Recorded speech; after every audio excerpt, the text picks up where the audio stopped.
ओम शांति। आज की अव्यक्त मुरली 25 मार्च सन 1981 से लिया गया है, जिसका शीर्षक है महानता का आधार, संकल्प, बोल और कर्म की चेकिंग। आज बाप दादा अपने चरित्र भूमि, कर्म भूमि, वरदान भूमि, महान तीर्थ भूमि, महान यज्ञ भूमि के सर्व साथियों से मिलने आए हैं। मधुबन निवासी अर्थात महान पावन धरनी निवासी, इस धरनी पर आने वालों का भी महान पार्ट है। तो सोचो, रहने वालों का कितना महान पार्ट है। महान आत्माओं का निवास स्थान भी महान ही गाया जाता है।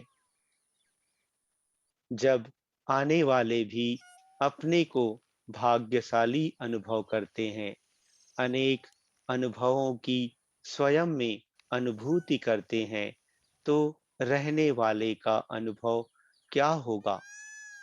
जो रहते ही ज्ञान सागर में हैं, ऐसी आत्माएं कितनी श्रेष्ठ हैं। ऐसे सब मधुबन निवासी अपने को इतना महान अनुभव करते हो। जैसे टॉप का स्थान है, ऐसे ही स्थिति भी टॉप की रहती है। नीचे तो नहीं आते हो ना। मधुबन निवासियों को कितने प्रकार की लिफ्ट की गिफ्ट है, उसको जानते हो? कभी गिनती की है? वाह, इतनी है जो गिनती नहीं कर सकते।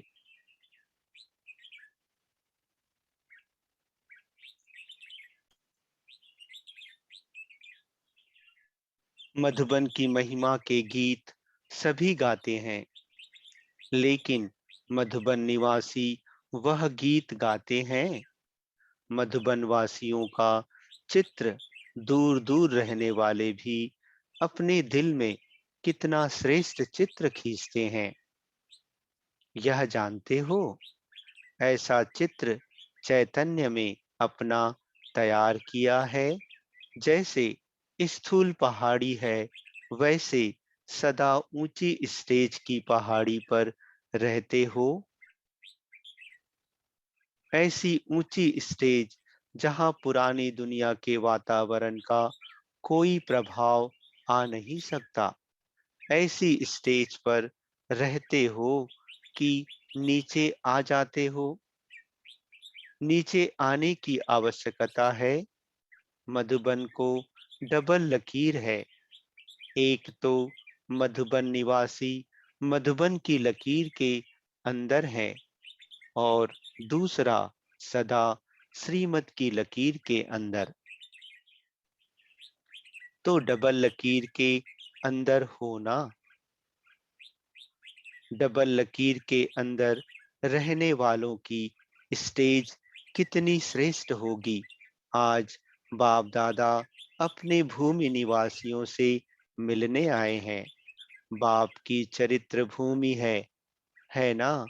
तो भूमि निवासियों से विशेष स्नेह होगा ना। बेचारे आज के भक्त तो भूमि की मिट्टी मस्तक में लगाने के लिए तरस रहे हैं, और आप सदा वहां निवास करते हो, तो कितने भाग्यशाली हो। दिल तख्त नसीन तो सब हैं, लेकिन मधुबन निवासी चुल पर भी हैं, तो दिल पर भी हैं। डबल हो गया ना। सबसे ताजा माल मधुबन निवासियों को मिलता है। सबसे बढ़िया अनुभवों की पिकनिक मधुबन निवासी करते हैं। सबसे ज्यादा मिलन महफिल मधुबन निवासी करते हैं। सबसे ज्यादा चारों ओर के समाचारों के नॉलेजफुल भी मधुबन निवासी हैं। मधुबन निवासियों से मिलने सभी को आना पड़ता है। तो इतना श्रेष्ठ भाग्य और वर्णन कौन करता है? बाप बच्चों का भाग्य स्वयं वर्णन कर रहे हैं। मधुबन निवासियों का कितना श्रेष्ठ भाग्य है। अगर एक बात भी सदा याद रखो तो नीचे कभी आ नहीं सकते। अब जितनी बाप ने मधुबन निवासियों के भाग्य की महिमा की, उतनी ही महान आत्मा समझकर चलते हो। मधुबन की महिमा सुनकर फॉरेनर्स भी देखो खुश हो रहे हैं। इन सब के मन में उमंग आ रहा है कि हम भी मधुबन निवासी हो जावें। आज फॉरेनर्स जैसे गैलरी में बैठे हैं। गैलरी में बैठकर देखने में मजा होता है ना। कब मधुबन निवासी देखने वाले, कभी फॉरेनर्स देखने वाले। मधुबन निवासियों के लिए सिर्फ एक ही बात स्मृति में रख समर्थ बनने की है। वह कौन सी? जिस एक बात में सब समाया हुआ है। जो भी संकल्प करो, बोल बोलो, कर्म करो, संबंध व संपर्क में आओ, सिर्फ एक चेकिंग करो कि यह सब बाप समान है।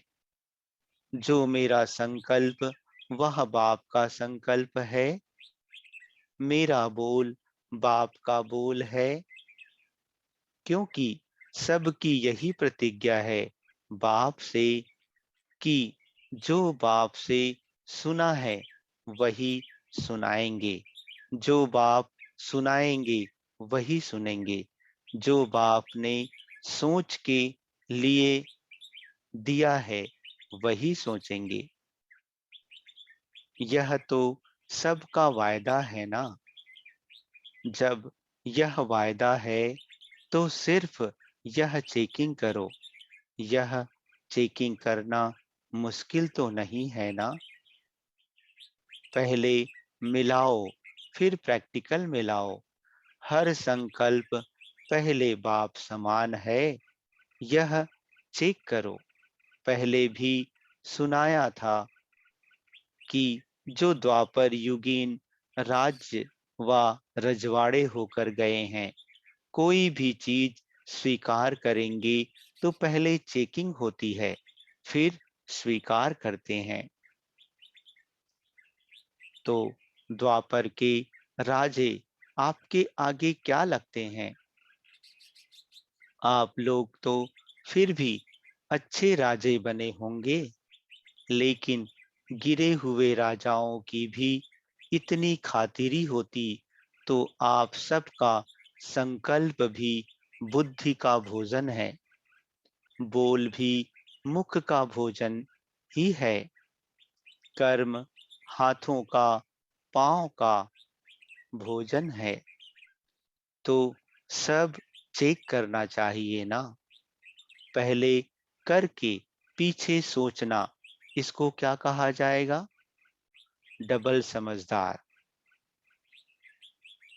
सिर्फ यह एक बात सदा अपना निजी संस्कार बना दो। जैसे स्थूल में भी कई आत्माओं के संस्कार होते हैं, ऐसे वैसे कोई चीज कब स्वीकार नहीं करेंगे। पहले चेक करेंगे, देखेंगे, फिर स्वीकार करेंगे। आप तो सब महान पवित्र आत्माएं हो, सर्वश्रेष्ठ आत्माएं हो।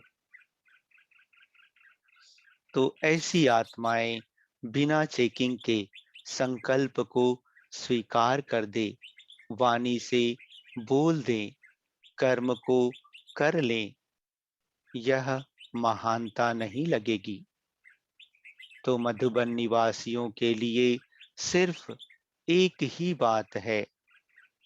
चेकिंग की मशीनरी तो है ना, अभ्यास ही मशीनरी है।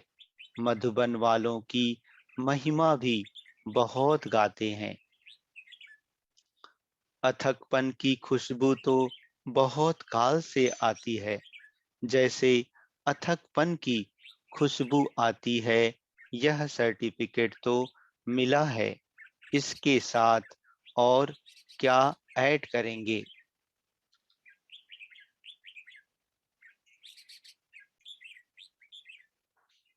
जैसे अथक हो, वैसे ही सदा एक रस। जब भी रिजल्ट देखें तो सबकी रिजल्ट एक रस अवस्था में एक नंबर हो, दूसरा तीसरा नंबर भी नहीं, क्योंकि मधुबन है सबको लाइट और माइट देने वाला।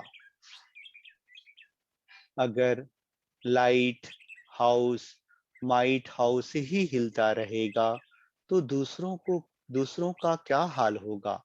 मधुबन निवासियों का सब वायुमंडल बहुत जल्दी चारों ओर फैलता है।